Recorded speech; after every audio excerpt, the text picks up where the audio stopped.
It's about time. It's about time. Welcome, everybody.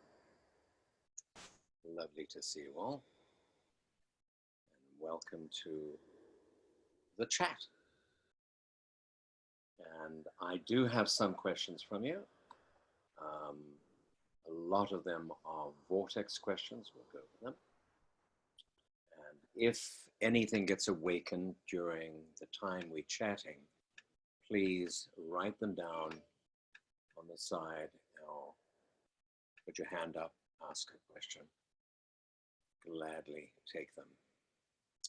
So, once again, I remind you that we're in a process that combines the mind, asking questions and getting clarifications and answers and so on. But at the same time, we're doing some global healing together as a global family. And I invite you, as always, to stay connected to the field, to the quantum field, that you no doubt begin to feel. Of course, the Life Alignment team is with us all. And so allow that to build so that when we come to the meditation, it's not a separate thing. We're not breaking from questions and going into meditation, but it's a continuum. So the questions are really a preamble to the meditation that we have to do together, which is much more than a meditation. I'm sure, as you're aware, it's us providing service, world service, and suffusing, emanating light into our field, our quantum field, that we are so much part of. Is that okay for everybody? And just become aware of the presence around you as you come in. Doesn't matter which country you're from. I see Lana and Rod, who just did body spin. So we have from body spin to module 6 people. Wonderful. So I'll go ahead. And so there's a question about the generator.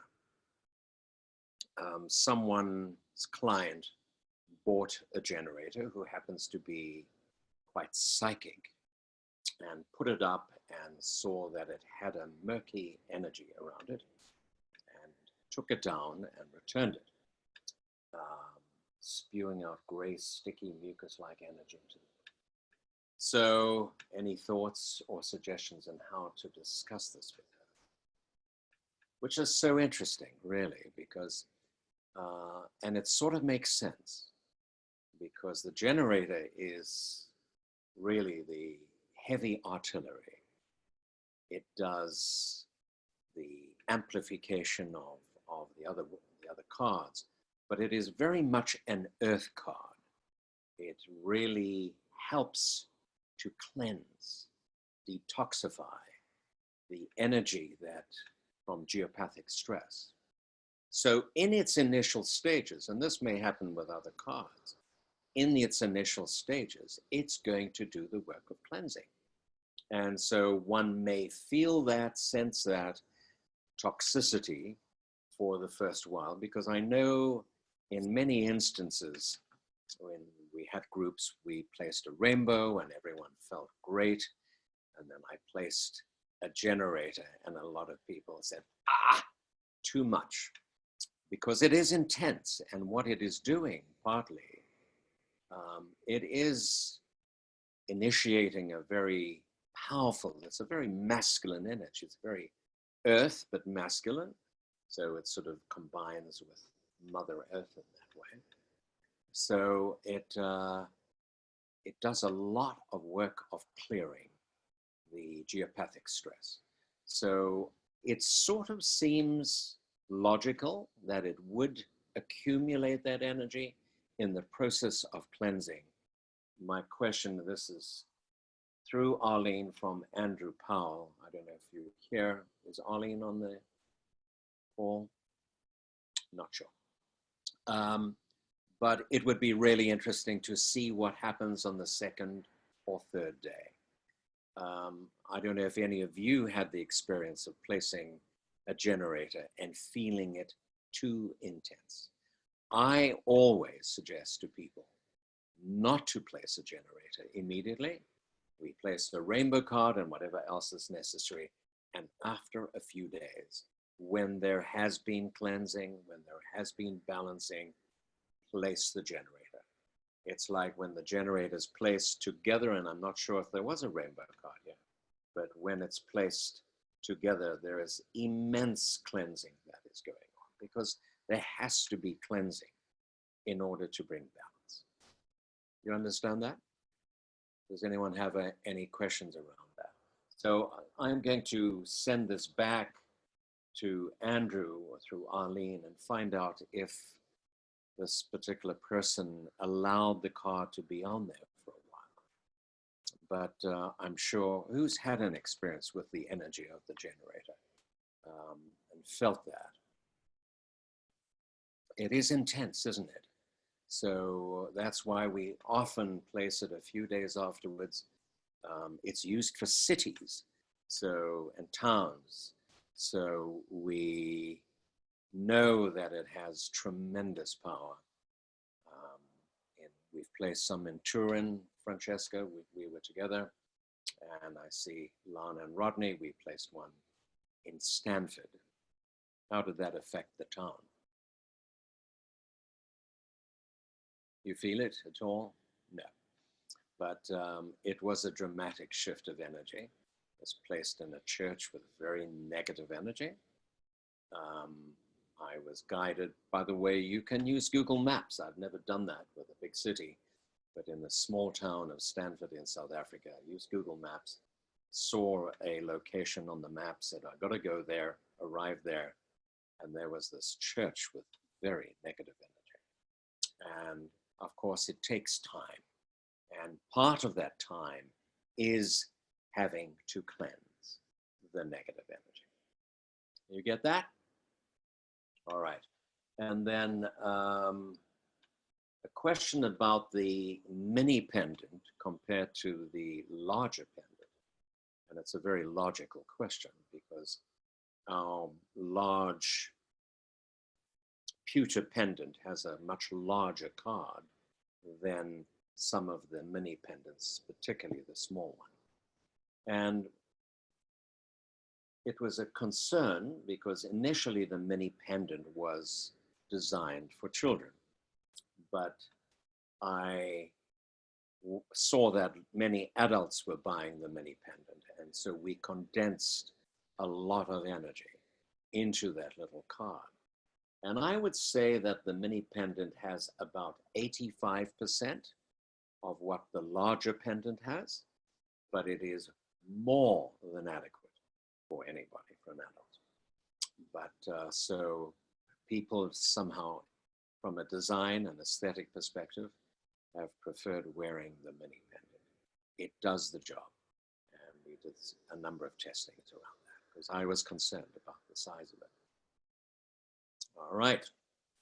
So now Paula, who's on the chat, she lives in an apartment in Rome that truly has an unusual energy. It's taken a lot of work with Paula's flat and the building, and there's a lot of history and there's a lot of stuff. And Paula has placed many, many cards. Right, Paula? Yep. Yeah. And so the question is, because someone came and said, you know, took down the cards, some cycled, it felt like the energy was flowing more, but there were still cards in an apartment nearby. So in the same building. In the same building, which of course has an effect. You haven't taken down those cards. No, no, those are up. All right, now, because I would hate to think what the energy would be like without that. So the question is, were there too many cards? And which was congesting the energy. And I want to speak about something here relative to the vortex technology.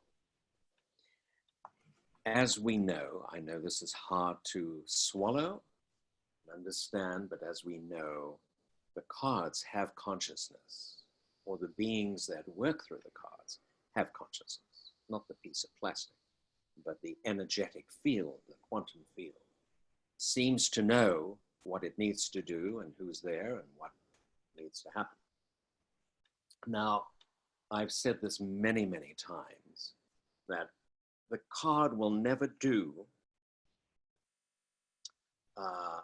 what we need to do for ourselves. So it'll never override what is necessary for us to do. So intention here is very, very important.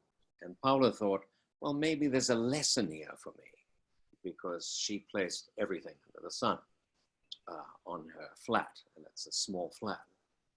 And I think there can be congestion. You know, we often say that the card will do only what it needs to, but when there's so many energies together, I always go for the minimum.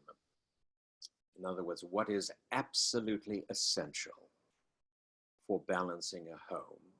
And then later on, go for expansion, like the tree of life and the trust and the breath of life and so on. But when we are so concerned or anxious about the energy of our building or our place that we live, and we just use cards as a means of doing that for us. In other words, we're looking outside of ourselves for the cards to fix. Do you understand that?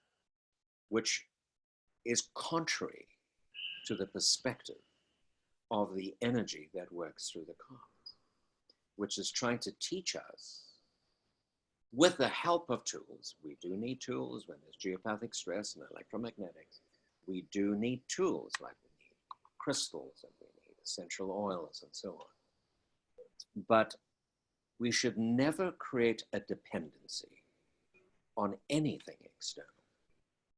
And so, for instance, when someone has a pain in the elbow or the shoulder and we place a square card, we know the square card removes trauma and often pain. But if we depending on that and not doing the internal work that we need to be doing, the card will not work.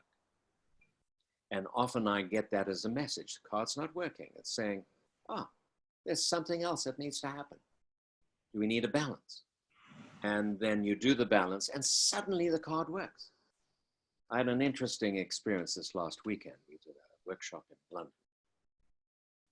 And I had a guy who lives in a flat, and that flat and the one next door, it's semi-detached or attached, was on a bomb explosive area. A bomb exploded there. So there's a lot of trauma. And his place was very, very negative. And the place next door to him was negative. And he placed a rainbow and a generator. And he brought up a plan, and I checked whether the people next door are being affected by the generator. Now we know generators affect a vast area like a city. And there was, at the wall that divided the two apartments, it literally changed. There was a negative energy where this family lived, who happened to be very negative. And so there was a dependence on the card, number one, to help solve this, because it solves the relationship they have. So I suggested placing another card. But before we did that, on the Saturday, I gave him the card and I said, fine, let's do some work on the neighbors and let's put the intention out and open a channel for bringing light into that situation. And so we together came together, which is a synergistic energy, we're in agreement, and held this space before placing the cards. He went home, placed just a small generator, extra from what he had, came back the next day, and it completely cleared. Now, I don't think it was the small generator. It was needed a little bit of extra, but I feel that it was the field that we opened together. So it's really important that we're not depending on any tool, not cards, not any tools that we use to solve our problems. We need to infuse the field, the quantum field, with light, with blessing, with love. And the cards then support the work. Now, of course, we can't tell everybody that we sell a card to that they've got to do a workshop in sending light to their neighbors and stuff. And so the fact is there is intercession by the cards, from the cards, but it awakens in them the ability and the consciousness that they, because they now come into peace themselves, they don't have the same negative reaction to whoever it is, to whatever it is, and the cards then begin to work more effectively. So my suggestion to you, when you use cards, connect with them as if they are friends. Empower them. Empower the spaces that you put them on. We don't get dependent on the pendant to be worn all the time because, again, that's dependency. We allow the pendant, which is what it does. It's like training wheels on a bike. We allow the pendant to build the field around us of light, and we assimilate that. And so that field becomes stronger and stronger in time. I don't know if this makes any sense to anybody. Any thoughts about it? Any questions? Make sense? Jeff, I imagine also that over time, especially with the astrological transits, the lessons that we're going through, the changes that we have, we should check those cards on a regular basis to see if they're necessary. Absolutely. And to change with us. Because very often we need quite a lot at the beginning to change consciousness. And then suddenly they stop working because they're not needed. I'm sure if we checked the cards that we placed up originally, it's possible that we can remove one or two of them. We had an interesting experience in Turin last November, I think. We were doing home alignment in Turin, and everyone did an exercise on each other, determined which cards they needed for their home. They went and placed it up in that evening, or added cards. And then that evening, Francesca and I went downtown. Who else was there? Elena. And placed cards in the city, for the city, in two very pertinent places where there was immense trauma. And something changed in the field. And people came back the next day to the following day of home alignment. And they said, you know, today I checked the cards that we found yesterday and I don't need nearly as much. Something has changed. They weren't aware that we were doing that. So suddenly the larger field infuses the smaller field with some light energy, and we don't need the same amount of cards. So the answer to that is place cards in the city that you live, place a generator, take a map, find the location, and that will save an enormous amount of cards needing to be picked up. Got that? But yes, Elizabeth, thank you for that. That's a really important comment. Now, there's a question around the restore card. You all using the restore card? First of all, common placements for it. I don't think that's changed. We've had the blood point, blood heart point, and cell nucleus. But we have discovered since that the restore card can go almost anywhere, on any point, certainly on pain, and it has a powerful effect on the body. Judith, I would suggest you change your photograph there from your dental mask. So don't be alarmed, anybody. Judith's a dentist or orthodontist or whatever she's wearing. You there? Okay. It was quite scary, actually. I want to say something else about the restore card, because there's been some research, I've shared it with some of you. In Italy, I'm sure you all heard of the research that was done in Umbria with the water card. In the water board, we have a student in the water board that tested the water from 200 source points. And what they did, they split the water into two tanks.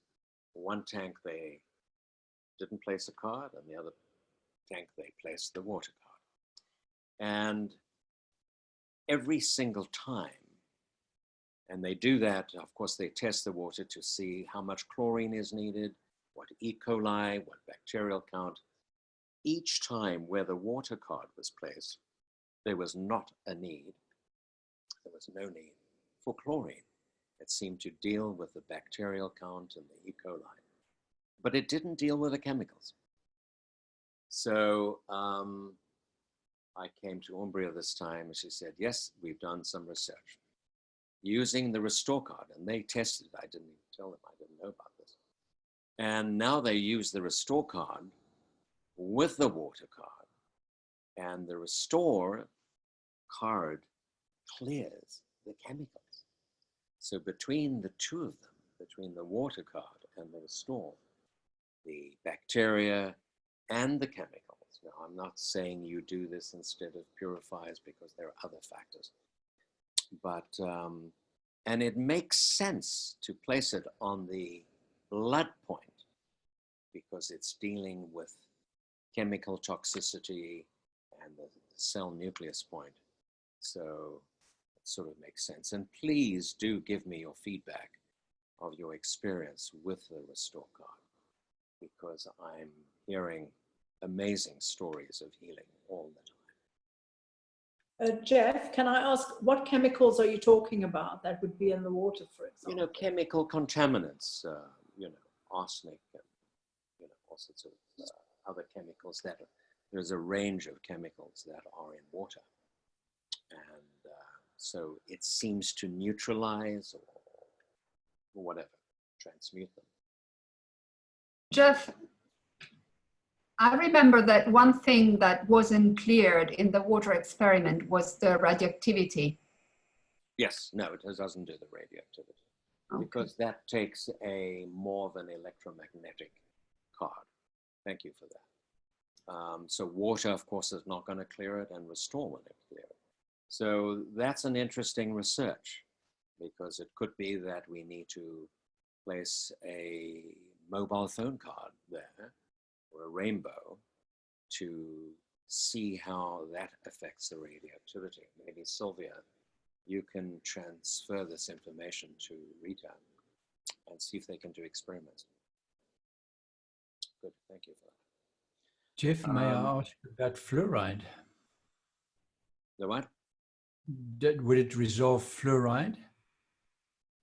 Yeah, it seems to. So all chemicals, I haven't yet got a full chemical report of this. She's putting it together, but things like fluoride.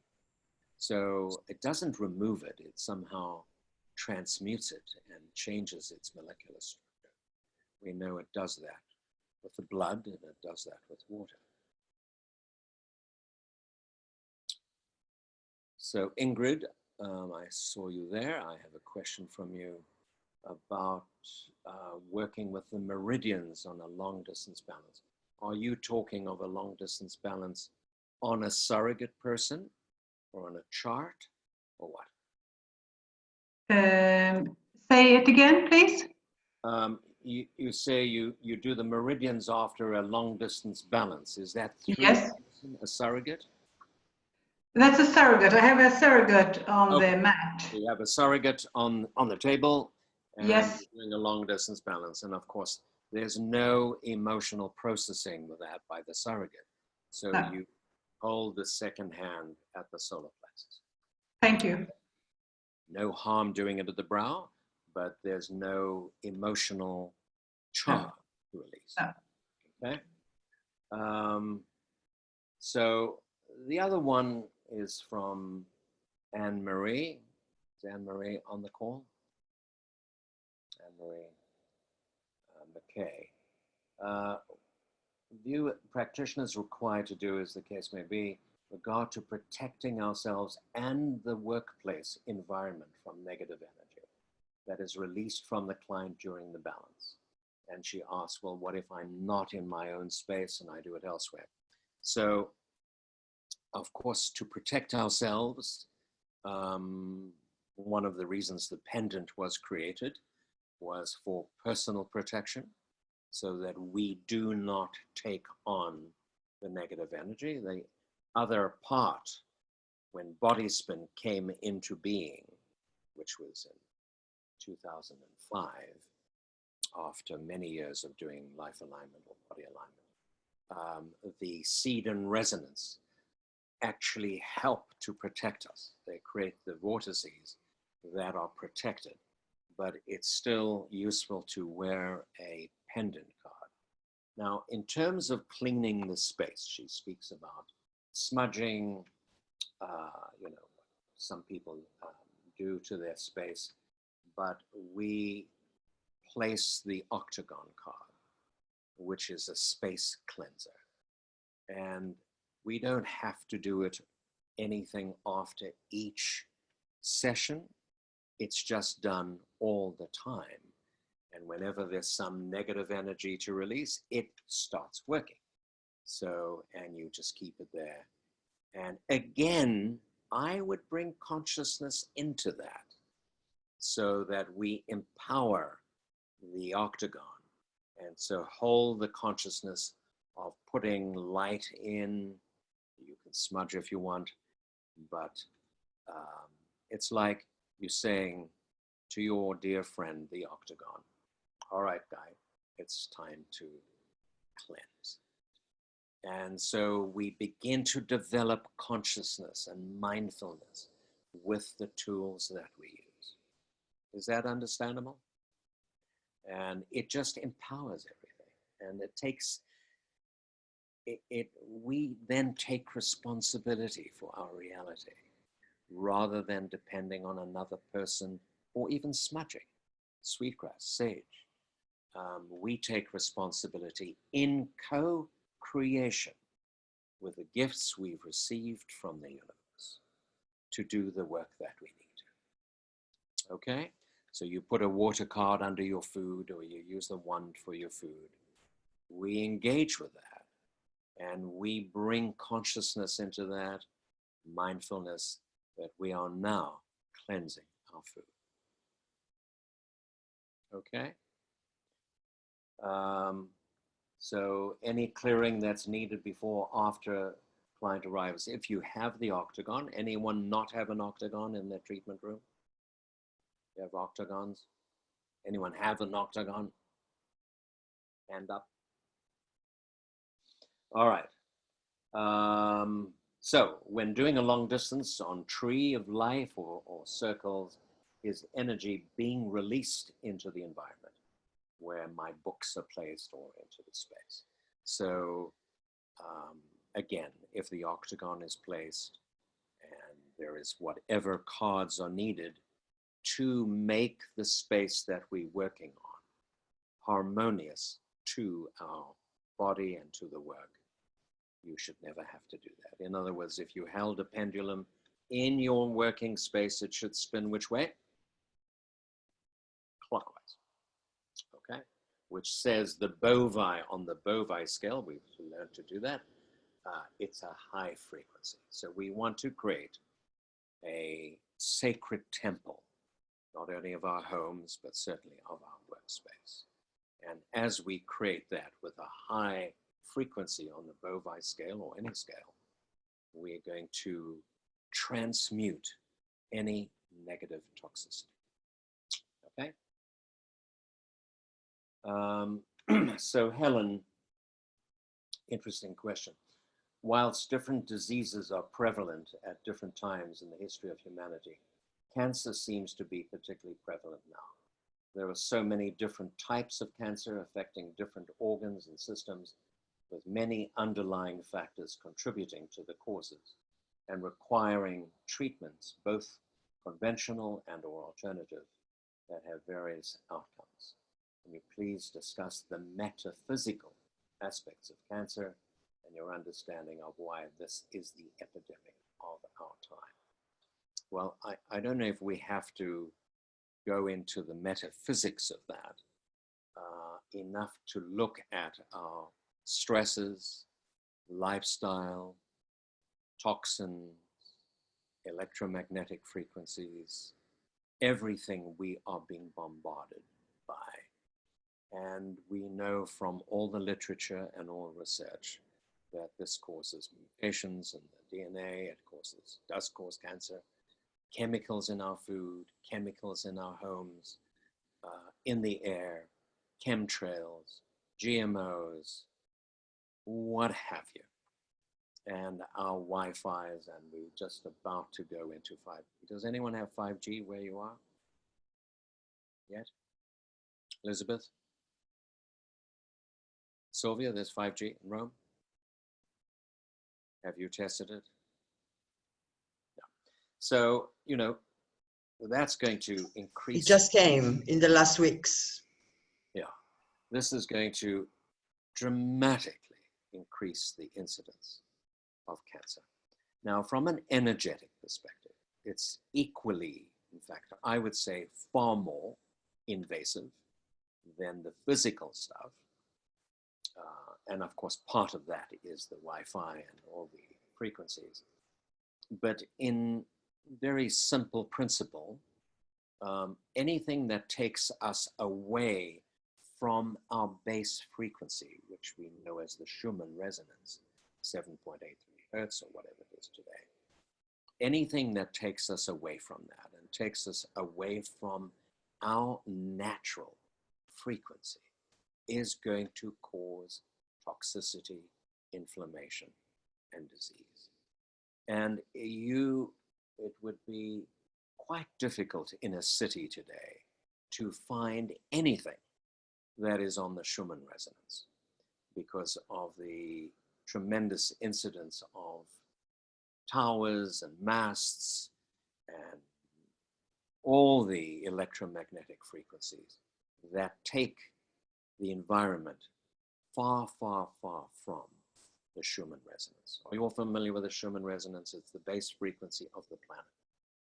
And the other factor is that we are, never mind the Industrial Revolution and the crazy lifestyle and stress and mobile phones and all the rest of it, but we are taken out of our connection with the earth.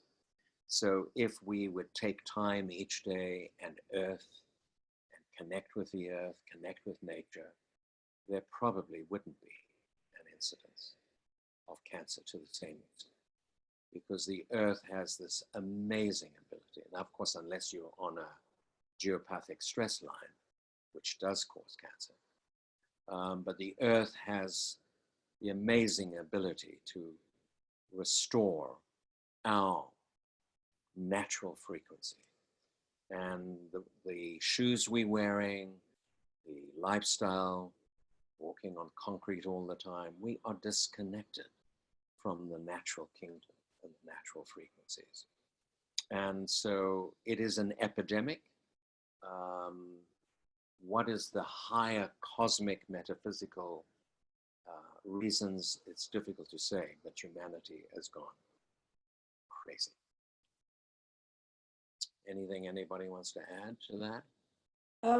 Can I ask something? I read fairly recently that there have been enormous spikes in the Schumann resonance. So instead of it being 7.8, it's spiked up to 15 or something like that. And that can have an enormous effect. Why would that happen? Why would it spike? Well, there is a natural increase in the hertz, the frequency of the planet. We have gone away from 7.83 in most cases.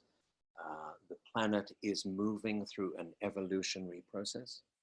And as it moves through space and the photon belts, and we are seeing, and this is scientific, they are seeing places, and that's why I said depends where you are.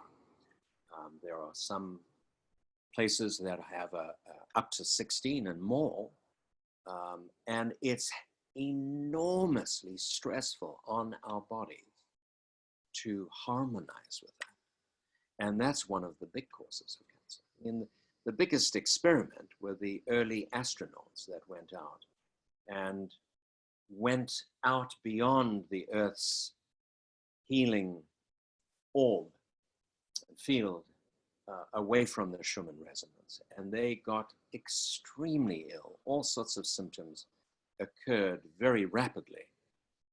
And when they placed resonant generator, earth generator,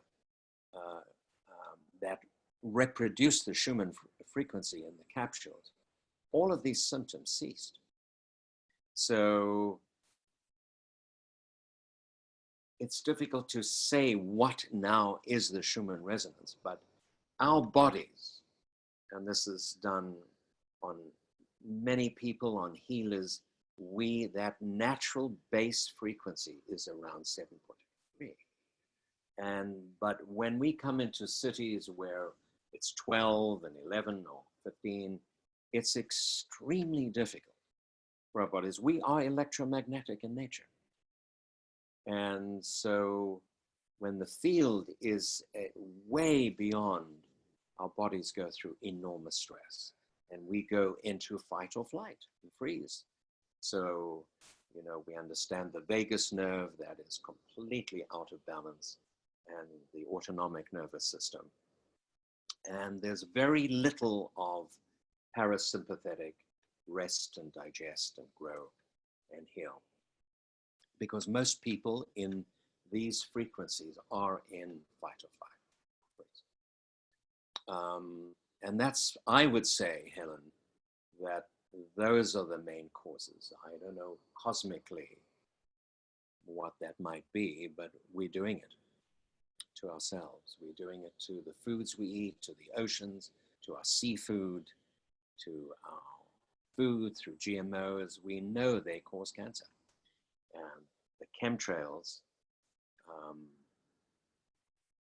are just dropping very, very neurotoxic chemicals and metals into our atmosphere, what we breathe, and our food chain.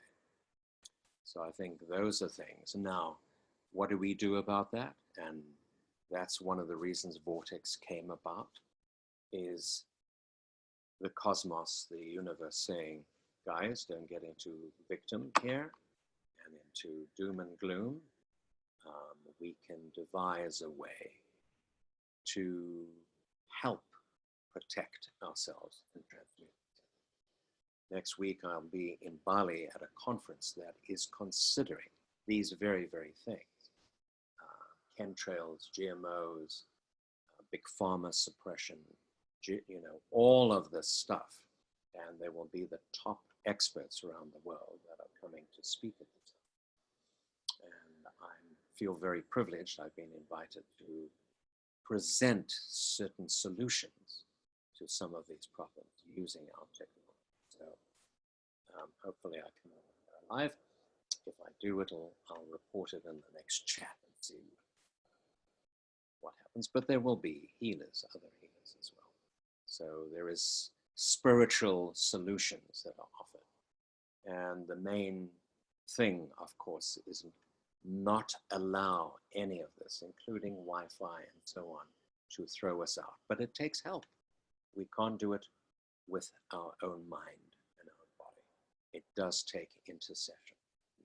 Thankfully, we have tools. There are other tools, I'm sure, but we have our own tools to help do that. And so it'll be really interesting working with top scientists in this field. And I'll report back to you. Any questions? Elizabeth, any other questions?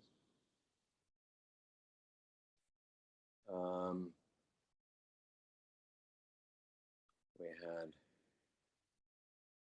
sewage. How far should a main sewage line be from a home? If it's too close, what cards to recommend? Again, as with anything, we test it, but at an average, I would say a main sewage line should be 21 feet away. That would be a reasonably safe distance. And other than that, we may need a rainbow, even a generator, maybe even a water card. How much did you say, Jeff? 21 feet. Oh. That's my estimate. But of course, depending on the volume and the speed of the movement of water and the size of the sewage pipe, it could change. But definitely to keep it away, because if a sewage pipe runs under your home, that's like a major stream that's in motion. Yeah, so it creates an energy disturbance. So definitely keep it away. And most cases, sewage pipes do not run under homes. So it's time to focus on meditation. Any other questions from anybody? Hi, Julie. It's nice to see you there. Working with animals? Oh, God. We'd like to hear some stories sometime. Any questions? No. So for those of you that are new, Stanford, Manas, just finished Bodies Man. We go into a meditation. We identify what's wanting to manifest from the universe, and then what's blocking, and then we'll go into. So if we can just still our hearts and minds, anyone feeling the field, presence, yet? Yeah, okay. So I've got my lists here. So wanting to manifest.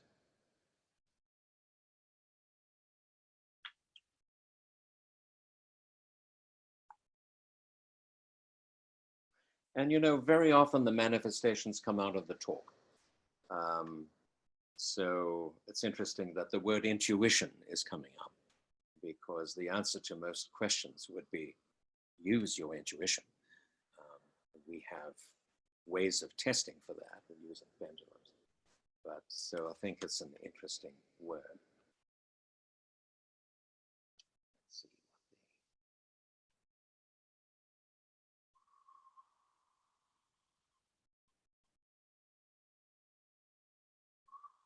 Transformation. So what does that mean for anybody? Intimacy and transformation. Any thoughts? I have a thought, Jeff. At the end of our last chat, you stressed, I felt like you were stressing the importance of meditation daily to us. And ever since then, I usually use the Insight Timer app or Transcendental Meditation. Transformation. It's made a huge difference in my energy. I haven't had depression since then, the anxiety has improved vastly. So I just want to thank you for that. Wonderful. Thank you for that. Okay. So let's see where we're going to go with this.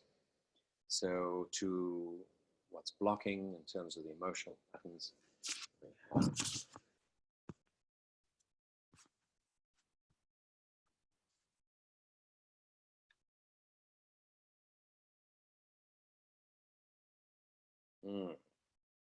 okay.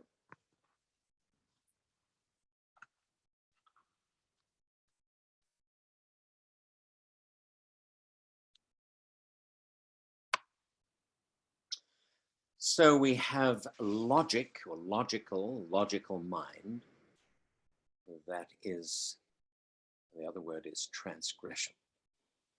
So in other words, allowing, possibly, one version could be, you can have others, allowing the mind and its logical, rational explanation to transgress our heart-mind connection that has immense wisdom. Heart brain together with our head brain. So whereas transformation happens mainly when we are open to guidance, to intuition, to inspiration. And that's generally, most generally, from the heart brain, but it's in concert with the head brain. So getting the mind out of the way, not transgressing that field of transformation with the need to understand and this logical rationalization of everything, but allowing our intuition to flow and move. Does that make sense? Anything to add to that? So you want to work with that? I'm sure we can interpret this in a variety of ways. Alan, all right? Did you have something to add? Yeah, okay. All right, so let's, we are in the field of intuition. And so it's a good time because we've been working with the logical brain, trying to determine this, that, and the other. So let's rest. Our frenetic minds.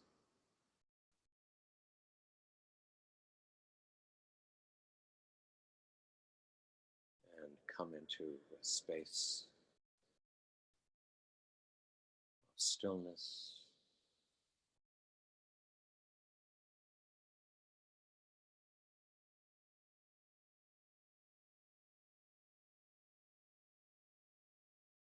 Where we allow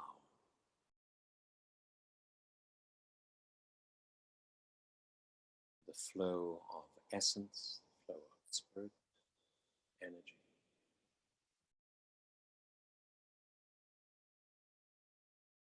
to guide us into the transformation, not only of our own consciousness, but world consciousness. We're not going to solve our own problems or the world problems with our mind.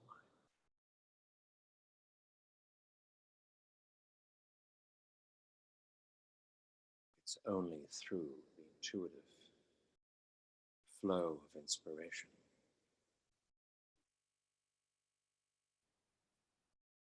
which is going to a higher level than the mind. It's going to the higher mind. That will bring transformation.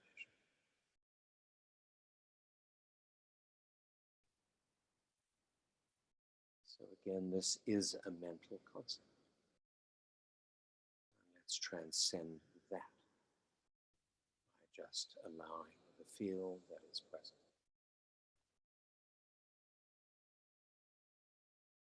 to permeate our being.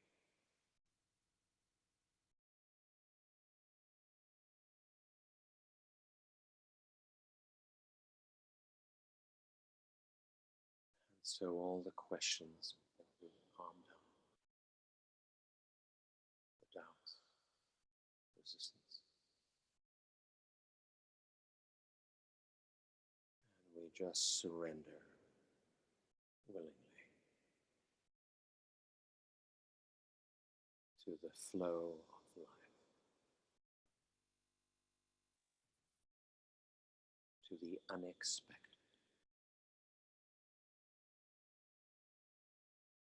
to the mystery.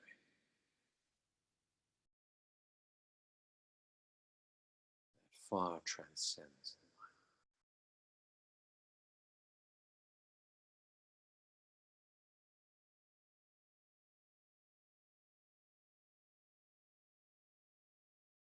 mind. And with that comes a feeling of deep peace, tranquility, and joy.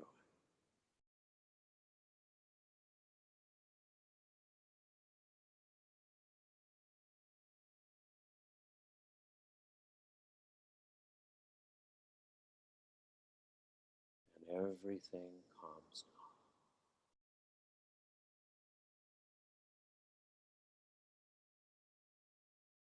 We bring ourselves into attunement with Mother Earth that emanates a powerful healing frequency. Helps to stimulate our vagus nerve, parasympathetic nervous system. Brings calm.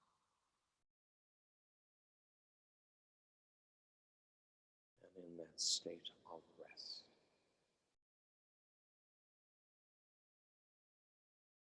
we can digest the world and heal.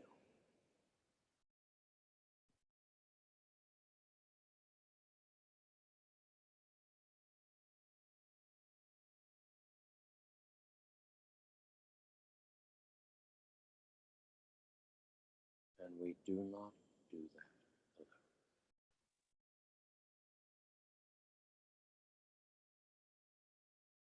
I'm sure we can all feel that as we come into that still state,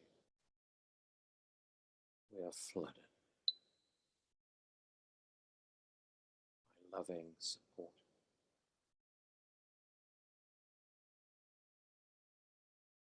from the team, from the universe, from your higher self.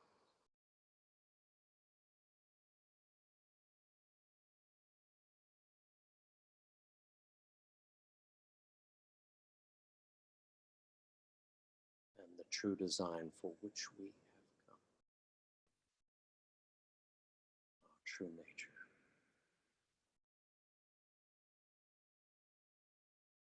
can find expression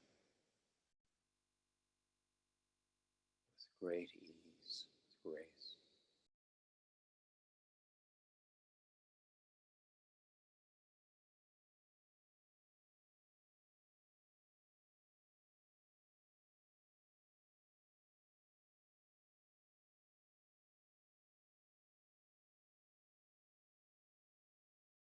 And just doing that is healing our body.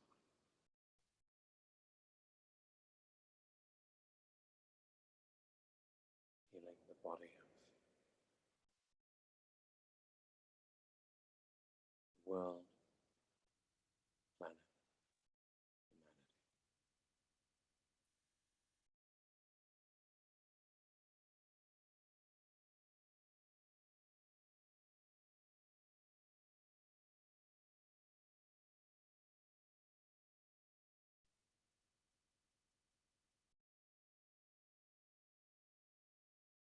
Feel the breath.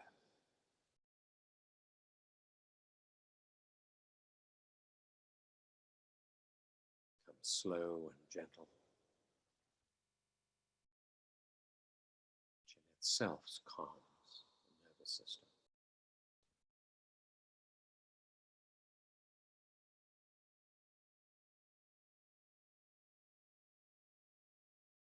We come into a place of pure being, where there is nothing nothing to do, there's nothing to achieve. There's no duality.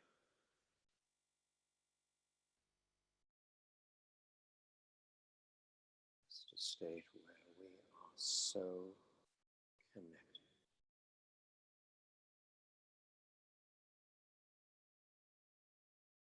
to the truth of who we are.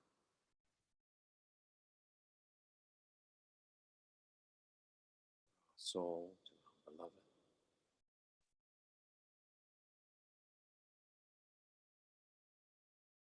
And that co-creative process can transform the world.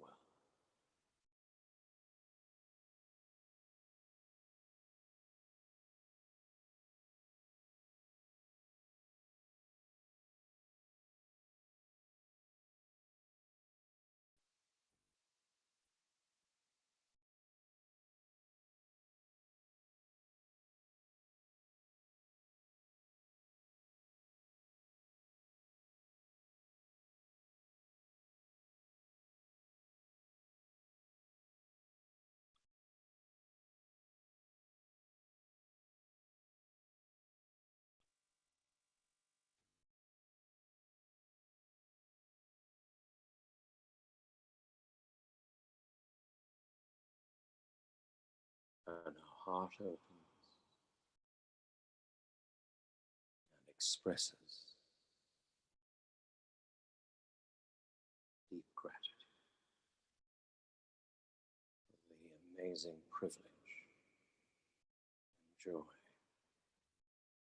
being part of this enormous quantum field of light.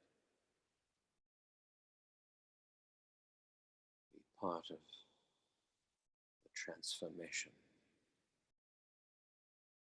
part of the solution,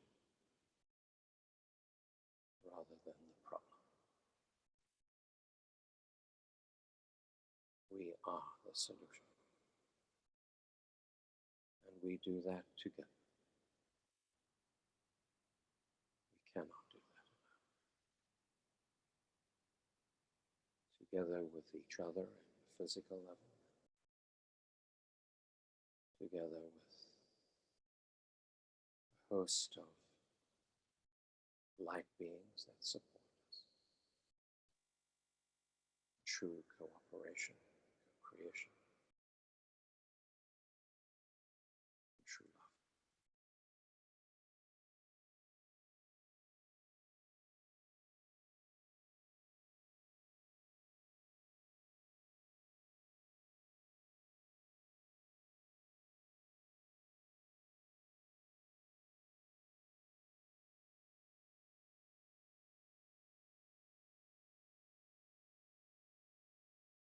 So let's gently come back to body consciousness.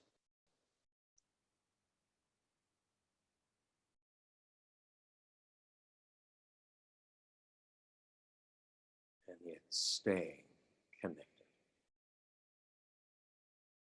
to this field of oneness. I'm sure we have found that binds us all.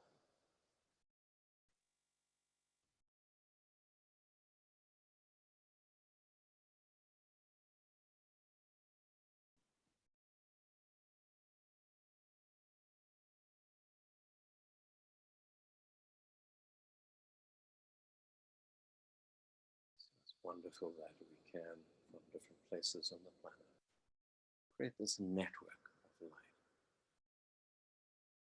a matrix of light around the world. So I want to thank you all for being here. I hope you could hear, and I wanted to, could not.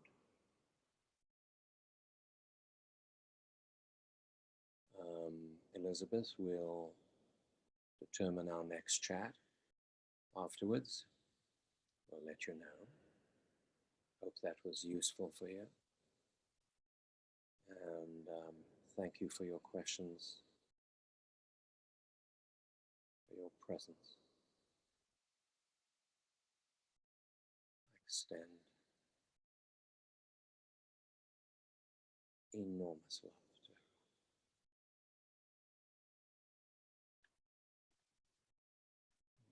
to her. Okay.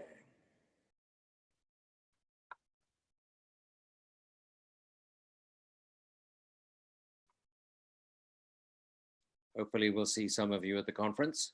But we'll have a chat. Thank you, Jeff. Anyone coming? Who's coming to the conference?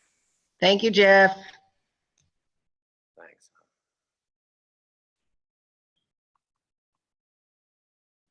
And Anne? Thank you for today. Bye. Thank you.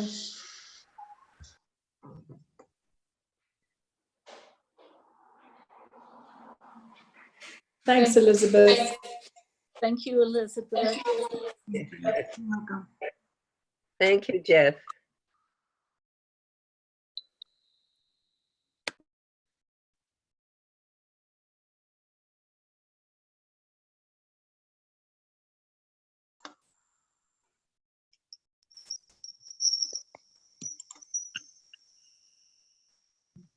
Ciao, ciao. Ciao, ciao. Ciao. Thank you Bye-bye. both. Thank you, Jeff.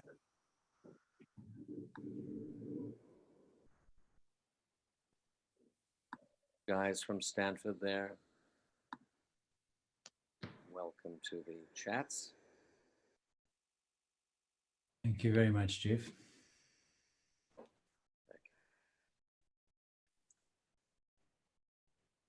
Nice to see you, Anne.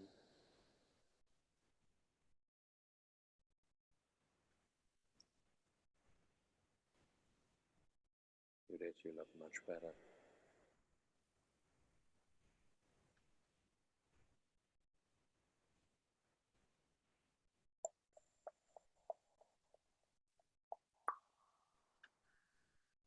Ciao, ciao. We'll stay in line, Elizabeth. Thank you so much for organizing this. You're very welcome.